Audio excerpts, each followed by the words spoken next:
பொள்ளாச்சி பாலியல் வன்கொடுமையால் பாதிக்கப்பட்ட பெண்களுக்கு நியாயம் கிடைக்கும் வகையில் தீர்ப்பு வழங்கப்பட்டிருப்பதாக அரசியல் தலைவர்கள் வரவேற்பு தெரிவித்துள்ளனர். குற்றவாளிகள் யாராக இருந்தாலும் அவர்கள் மேலே கடுமையான நடவடிக்கை எடுக்கப்படும் என்பது இதை காட்டுகிறது. இந்த குறிப்பாக சகோதரிகளுக்கு எதிரான குற்றங்கள் அதை ஜீரோ டாலரன்ஸ் ஆக தான் நாம் பார்க்க முடியும்.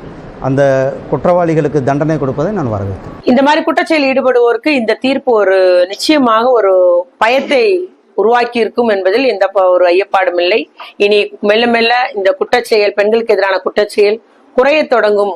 அந்த அளவுக்கு ஒரு பயத்தை குற்றவாளிகள் மத்தியில் இந்த தீர்ப்பு உருவாக்கி இருக்கும். தண்டனை ஆயுள் தண்டனையாக இருக்கிறது. உச்சபட்ச தூக்கு தண்டனை கூட கொடுக்கலாம், இல்ல தவறில்லை. ஏனென்றால் மனிதாபிமானம் இல்லாமல் குற்றம் செய்பவர்களுக்கு மனிதாபிமானம் பார்க்க வேண்டிய அவசியம் இல்லை. 6 ஆண்டுகள் என்பது தாமதப்படுத்தப்பட்ட வழக்கு என்பதை நான் நினைக்கிறேன். அதனால் இது இன்னும் விரைவுபடுத்தப்பட்டிருக்க வேண்டும். அளிக்கப்பட்டிருக்கிற தீர்ப்பு கொடும் காயத்திற்கு இடப்பட்ட மாமருந்தாக இருக்கிறது. இதுபோன்ற பாலியல் கூட்டு வன்புணர்வு என்பது இனி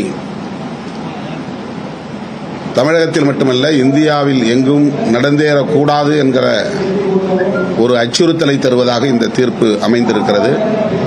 இதனை மனப்பூர்வமாக விடுதலை சிறுத்தைகள் கட்சி வரவேற்கிறது.